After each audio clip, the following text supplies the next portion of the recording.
ननद को बस काम ना दो। रुचि, कहाँ है तू? जरा यहाँ तो आ एक बार। क्या हुआ भाभी? मैं अच्छा भला अपना फेवरेट सीरियल देख रही थी, क्यों बुलाया? अरे सीरियल बाद में देखियो, जाकर पहले सब्जी वाले से थोड़ा धनिया लेकर आ। मैंने पकौड़े बनाए हैं तो उसके साथ धनिया की चटनी बनानी है। अरे भाभी, बिना चटनी के खा लो ना पकोड़े। अरे बिना चटनी के भी कोई पकौड़े होते हैं क्या? अरे बस 5 मिनट लगेंगे, जाओ जल्दी से लेकर आओ। अच्छा ठीक है, लाओ दो पैसे। ये ले। रुचि मुंह बनाकर धनिया लेने जाती है। काम का बिना ऐसा ही होता है, एक बार ठीक से कर दो तो सब बार बार काम बताते हैं। इसलिए कुछ ऐसा करना पड़ेगा कि भाभी आगे से मुझे सब्जी लाने ही ना भेजे। अरे बेटा, क्या चाहिए तुम्हें? कब से मन में न जाने का बड़बड़ा रही हो। एक गुच्छी पुदीना दे दीजिए अंकल, यही ठीक रहेगा। रुचि पुदीना लेकर घर पहुंचती है। ये लो भाभी धनिया। ला। अरे ये क्या? ये तो पुदीना है। तुझे धनिया लाने को बोला था ना, तू पुदीना उठा कर ले आई। क्या रुचि तू भी। अरे क्या ये पुदीना है? मुझे लगा ये धनिया है। मुझे तो सारी हरी सब्जी एक जैसी ही लगती, इसीलिए ना मैं पहले ही आपको जाने से मना कर रही थी। चल कोई बात नहीं, मैं पुदीने की ही चटनी बना लेती हूँ, ये भी अच्छी लगती है। वैसे भी पुदीने की चटनी खाए बहुत दिन हो गए थे। संगीता सबको पुदीने की चटनी के साथ पकोड़े सर्व करती है। बहू, अगर पकोड़ों के साथ गर्मा गर्म चाय हो जाती तो मजा आ जाता। अरे अभी 20 मिनट पहले तो आपने 2 कप चाय पी थी, और कितनी चाय पियेंगे आप? चाय का क्या, वो तो जितनी पियो उतनी कम है। कोई बात नहीं पापा जी, मैं अभी आपके लिए चाय बना कर लाती हूँ। मम्मी जी, आपके लिए भी बना देती हूँ। अरे नहीं वो, आज तू बैठ, आज सबके लिए चाय रुचि बनाएगी। जा रुचि बेटा, सबके लिए बढ़िया सी चाय बना कर लिया। मैं? हाँ बेटा, तू ही। हाँ मेरा मतलब है, हाँ मैं अभी बना कर लाती हूँ चाय। रुचि किचन में चाय बनाने जाती है। मुझे लगा था धनिया का पुदीना ला कर दिया, आज के लिए उतना ही बात होगा, लेकिन पापा ने तो मुझे चाय बनाने के लिए भेज दिया। लेकिन कोई बात नहीं, रुचि हार नहीं मानेगी। जिंदगी में चाहे जो मर्जी करो, लेकिन किसी के बताए काम को कभी सीधे तरीके से मत करो वरना फिर हमेशा के लिए वो काम करना पड़ेगा। अरे बेटा, कहाँ रह गई? जल्दी से चाय लेकर आ जा, पकोड़े ठंडे हो रहे हैं। बस 2 मिनट पापा। ये गया चाय के अंदर मेन इंग्रेडिएंट, पीसा हुआ जीरा। अब आप भी यही सोच रहे होंगे कि रुचि चाय के स्वाद को बिगाड़ने के लिए उसमें शक्कर की जगह नमक भी डाल सकती थी, लेकिन उसने चाय में जीरा ही क्यों डाला? तो चलिए देखते हैं। ये लीजिए पापा चाय। लाओ बेटा। मदनलाल चाय की पहली चुस्की भरता है कि छी छी छी छी, ये कैसी चाय बनाई है रुचि बेटा? इसके अंदर से तो पूरा जीरे का स्वाद आ रहा है। जीरा? तुमने चाय में जीरा कैसे डाल दिया रुचि? नहीं भाभी, चाय में जीरा कहाँ से आ गया पापा? मैंने तो चाय में साफ डाली थी। हे भगवान, जैसे अभी पुदीने को धनिया समझकर बाजार से ले आई थी, लगता है वैसे ही चाय में जीरे को सौंफ समझकर डाल दिया इसने। क्या करूं मैं तुम्हारा? इससे तो कोई काम बताना ही बेकार है। ये तो जब देखो तब हर काम उल्टा ही करती है। जा बहू, तू ही हमारे लिए अच्छी सी चाय बना ला। और भाभी 1 कप मेरे लिए भी। हाँ लाती हूँ। ऐसी ही एक शाम, रुचि, मुझे माजी के साथ घर का कुछ सामान लाने मार्केट जाना है, तो तुम सबके लिए आज रात का खाना बना लेना। खाना? वो भी सबके लिए? हाँ बेटा, खाना वो भी तू, वो भी सबके लिए बना लियो। हाँ, हमें आने में देर हो जाएगी। अब दोनों ये कहकर तो चली गई कि रुचि रात का खाना बना लेना, लेकिन जिस रुचि को 2 कप चाय बनाने में इतनी आफत आ जाती है, उसे जब सबके लिए खाना बनाने के लिए बोल दो तो उसका हाल क्या होगा? मुझे तो लगा था उस दिन सबके लिए मैंने जैसी चाय बनाई थी, उसके बाद किचन का तो कोई काम मुझे करने को नहीं बोलेंगे, लेकिन ये तो मुझे पूरा का पूरा खाना बनाने को दे गए। लेकिन कोई बात नहीं, मैं भी हाँ नहीं मानूंगी। ऐसा खाना बनाऊंगी कि सब देखते रह जाएंगे। ये गया दाल में 6 कटोरी पानी, चावल को भी और पकाऊंगी, आटा भी गूंथ गया, बस सब्जी बाकी है। शाम ढलती है, सब घर पहुंचकर डाइनिंग टेबल पर खाने का इंतजार करते हैं। जल्दी खाना ले आ बेटा, मेरे पेट में तो चूहे दौड़ लगा रहे। बस अभी लाई पापा। वैसे आज तो कमाल ही हो गया, खाना रुचि ने बनाया वरना उसे तो एक कप चाय बनाने में भी आफत आ जाती है। ये लीजिए, खाना रेडी है। खाने की ऐसी शक्ल देखकर सब लोग सोचते रह जाते हैं कि आखिर रुचि ने बनाया क्या है। ये सब क्या है बेटा? इंसान खा सकता है क्या सर? हाँ पापा, मैंने ये सारा खाना आप लोगों के लिए ही तो बनाया है। ये दाल है, ये चावल, ये भिंडी की सब्जी और ये रोटी। आप बोलो तो एक स्वीट डिश भी बना दूं। अरे नहीं नहीं नहीं बेटा, रहने दे। इस खाने को हम खा पाए वही हमारे लिए बड़ी बात होगी।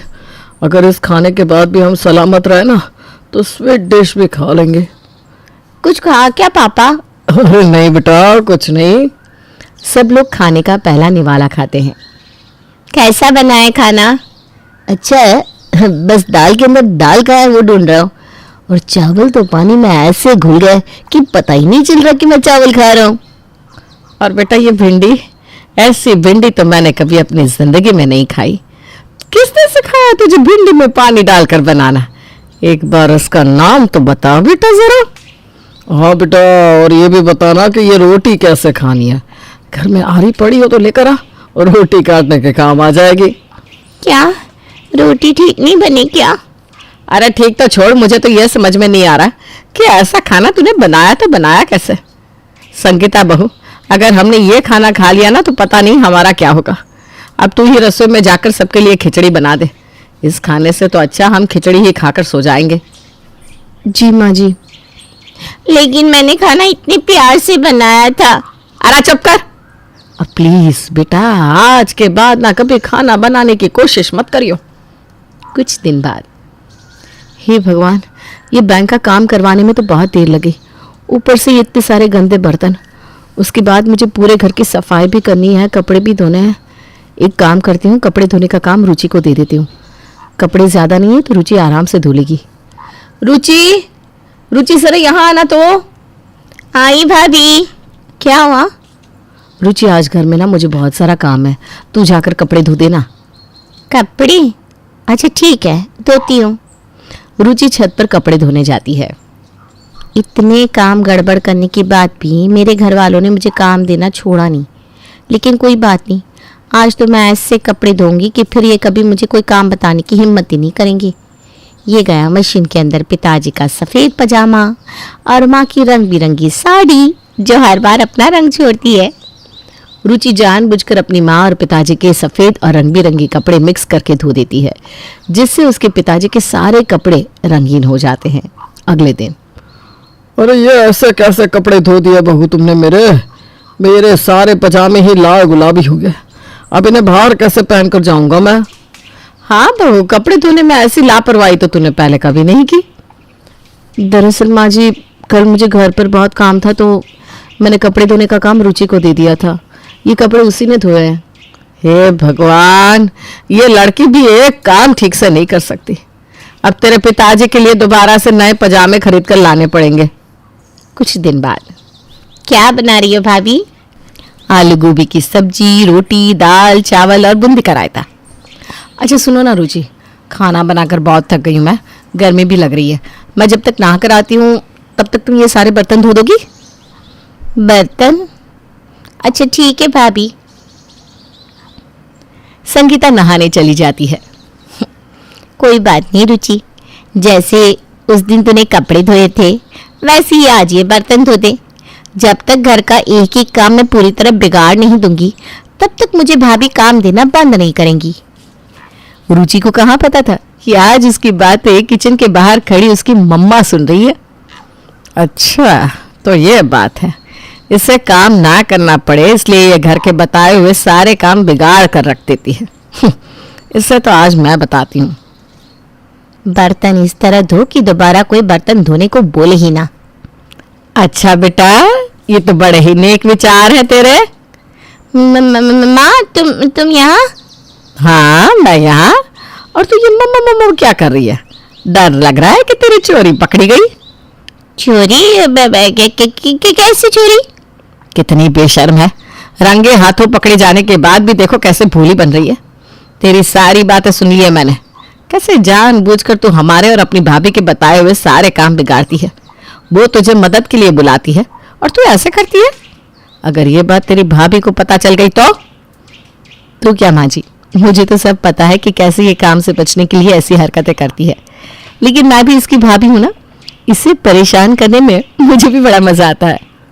संगीता की बात सुनकर सबके चेहरे पर हंसी आ जाती है और इसी तरह खट्टी मिट्टी हर रोज की यादों के साथ उनकी जिंदगी चलती रहती है। बचपन का शौक समझ निक्की के घर वाले उसका एडमिशन फेंसिंग कोचिंग में करा तो देते हैं, पर कुछ सालों बाद वही शौक जब उसका जुनून और सपना बन जाता है तो सब उसके खिलाफ हो जाते हैं। और लड़की के हाथ में तलवार दो ना, अब मैडम तलवारबाज बनना चाहती है। बच्ची का शौक समझ दाखिला करवा दिया, क्या पता था ये सब देखना पड़ेगा। अरे बहुत हो गई तलवारबाजी, आज से तू सिर्फ रसोई और बेलन देखेगी। पर मम्मी पापा, फेंसिंग भी फुटबॉल और क्रिकेट की तरह एक स्पोर्ट है। थोड़ी और प्रैक्टिस के बाद मुझे स्टेट, फिर नेशनल और फिर इंटरनेशनल खेलने का मौका भी मिल सकता है।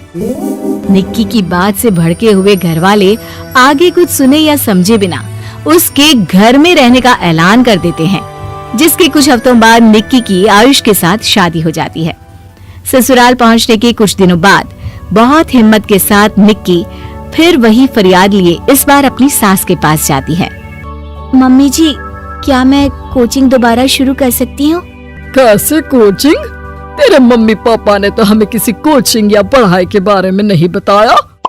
वो पढ़ाई नहीं, फेंसिंग की कोचिंग है। और देख, अपने अंग्रेजी के बड़े बड़े शब्द ना मुझसे ना बोला कर, सीधे सीधे बता कि ये फेंसिंग है क्या। मम्मी पापा के साथ अपने एक्सपीरियंस के बाद निक्की कोई रिस्क ना लेते हुए सास से झूठ बोल मंजूरी ले लेती है और इसी के साथ निक्की के सपनों की दुनिया शुरू हो जाती है, जिसमें अब वो सुबह उठ जल्दी जल्दी घर का सारा काम खत्म करके ज्यादा से ज्यादा समय अपनी फेंसिंग प्रैक्टिस में बिताने लगती है। इसी तरह महीने बीत जाते हैं। वाओ, आई कांट बिलीव, जो सपना एक बार नामुमकिन लग रहा था, आज मैं उससे सिर्फ 2 हफ्ते दूर हूँ। निक्की, तुम बहुत अच्छा कर रही हो, बस अपने फॉर्म को खराब मत होने देना और नेशनल्स का मेडल तुम्हारे गले में आना पक्का है। इस बात को सुनकर निक्की नेशनल गेम की खुशी में झूमती हुई जैसे ही उस शाम घर पहुंचती है तो आयुष को पैर में प्लास्टर के साथ सोफे पर बैठा देख परेशान हो जाती है। ये क्या, कैसे हुआ? किसी ने मुझे फोन क्यों नहीं किया? ऑफिस से आते हुए रास्ते में किसी ने टक्कर मार दी, इसलिए बहू कल से इसके ठीक होने तक तू कोचिंग से छुट्टी ले ले, डॉक्टर ने पूरा बेड रेस्ट बोला है। पति की हालत और सास की बात से हैरान परेशान निक्की आगे कुछ बोले बिना अपने कमरे में चली जाती है। अब मैं क्या करूंगी? दोनों तरफ मेरी जिम्मेदारी है। अगर एक भी पूरी नहीं की तो लाइफ में दोबारा सुकून की सांस नहीं ले पाऊंगी। सच बता दूं क्या? नहीं, अगर इन्होंने भी घर में कैद कर लिया तो बचा कुचा मौका भी खो दूंगी। भगवान, आपने मुझे कहाँ फंसा दिया। मन ही मन ये सब सोचते हुए निक्की घर के काम और पति की सेवा में लग जाती है। इसी तरह 1 हफ्ता बीत जाता है। बहुत सोचने के बाद भी जब कोई दूसरा रास्ता नहीं दिखता तो निक्की सबको फेंसिंग की सच्चाई बताने का फैसला करती है और सास और पति के पास आती है। मम्मी, आयुष, मुझे आप दोनों से एक बात करनी है। तुम्हें भी मम्मी की तरह गैस हो गई है क्या? तू भी बूढ़ी औरत की मजाक उड़ा ले। एक दिन जब तेरे बच्चे तेरा मजाक उड़ाएंगे ना तो मैं भी उनके साथ बैठकर हंसूंगी। घर का ये हंसता खेलता माहौल देखकर निक्की आगे कुछ बोल ही नहीं पाती। तभी गोलियां चलने की आवाज सुनकर सब डर जाते हैं और कुछ आतंकवादी घर में घुसकर सबको बाहर निकाल देते हैं, जहां उनके एरिया के बाकी सब लोग भी इकट्ठा होते हैं। ये किसी भी तरह के होशियारी नहीं करेगा, हमें बस कुछ समय के लिए चुप रहने की जगह चाहिए, इसलिए अगर तमीज में रहोगे तो जिंदा बच जाओगे, और अगर मरने का ज्यादा मन हो तो अपना सीआईडी वाला दिमाग चला सकते हो।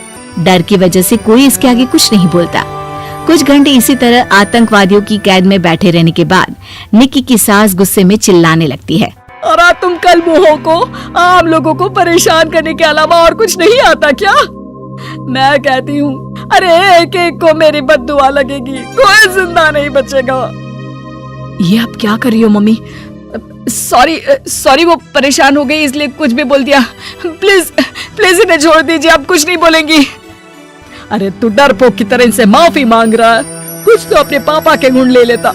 अगर आज वो यहाँ होते तो इतनी देर में सबका गला काट चुके होते। क्या मतलब? नहीं मम्मी, प्लीज दोबारा वही सब शुरू मत करना।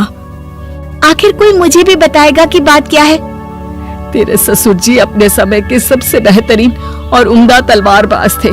कोई कितनी भी बड़ी बंदूक या कितने भी ज्यादा हथियारों के साथ उनके सामने क्यों ना आ जाए, सबको एक एक करके चित कर देते थे। वाह, ससुर जी और क्या क्या करते थे? निकी का इंटरेस्ट देख सास उसे ससुर जी और उनकी तलवारबाजी की कहानियां सुनाने लगती है, जिन्हें बहुत देर तक सुनने के बाद अपने आप को रोक ना पाते हुए निकी आखिर उनसे तलवार के बारे में पूछ ही लेती है। मम्मी जी, क्या पापा जी की वो तलवार आज भी आपके पास है? अरे इन्होंने अपने बेटे से ज्यादा उस तलवार से प्यार किया है तो फेंक कैसे देती, संदूक में संभाल कर रखी है। आयुष की बात सुन निकी की आंखें चमक उठती हैं और वो सब कुछ भूल तलवार निकालने की बात कर बैठती है, जिसे सुन बाकी दोनों की आंखें फट जाती हैं। क्या बोला, जरा फिर से बोल। क्या कहानियां सुनकर तुम भी अपने आप को झांसी की रानी समझने लगी? यही समझ लो कि तुमने झांसी की रानी के साथ ही शादी की है। ओ मोहतरमा, जरा सपनों की दुनिया से बाहर निकल आओ और शांति से बैठ जाओ। आई बड़ी झांसी की रानी बनेगी। माहौल की गंभीरता और सास आयुष का रिएक्शन देख निकी के पास उन्हें सच्चाई बताने के अलावा और कोई ऑप्शन नहीं बचता, इसलिए वो बिना कुछ सोचे समझे और देर किए उन्हें पूरी सच्चाई बता देती है, जिसे सुन दोनों भौंचक्के रह जाते हैं। और इसी के साथ अगले हफ्ते मुझे नेशनल्स खेलने का भी मौका मिला है। भरोसा कीजिए, मैं कर सकती हूँ। निकी की बातों से अभी तक सदमे में बैठे आयुष और सास उनकी तबीयत खराब होने का बहाना बनाते हैं और दवाइयां लाने के बहाने घर के अंदर जाने की बात करते हैं, जिस पर एक आतंकवादी भी उनके साथ घर के अंदर जाता है। निक्की दवाइयां लेने के बाद बाथरूम का बहाना बनाकर सास के कमरे में पहुंच जाती है। अब क्या बाथरूम भी साथ चलोगे? यही कमरे में रुको। 5 मिनट में बाहर नहीं आई तो अंदर आकर सारी गालियां सिर में उतार दूंगा। निक्की बाथरूम के अंदर चली जाती है। अब क्या करूं? तलवार कैसे निकालूं? मुझे किसी भी तरह इससे छुटकारा पाना होगा। सोच निक्की, जल्दी कुछ सोच। कुछ देर परेशान बाथरूम में इधर से उधर घूमने के बाद निक्की की नजर फर्स्ट एड बॉक्स पर पड़ती है और वो तुरंत उसमें से कैंची निकालकर उसे छुपाते हुए चुपचाप बाहर निकल आती है। हो गया तुम्हारा सारा नाटक खत्म, अब चुपचाप ये दवाइयां उठाकर बाहर चलो। ऐसा बोलकर जैसे ही आतंकवादी मुड़ता है, निक्की तुरंत उसकी गर्दन पर कैंची से वार कर देती है और उसकी बंदूक हाथ में लिए संदूक से तलवार निकालने लगती है, जिसके कुछ देर बाद वो घर के पीछे वाली खिड़की से बाहर निकलकर छुपकर एक एक करके सब आतंकवादियों पर वार करके उन्हें घायल कर देती है। अब सारे पब्लिक की कैद में आ जाते हैं। ये सब देखकर आयुष और सास के साथ सारे लोग दंग रह जाते हैं। सास का सर गर्व से ऊंचा हो जाता है। मेरी बहू सिर्फ नेशनल्स नहीं, इंटरनेशनल भी खेलेगी। हाँ।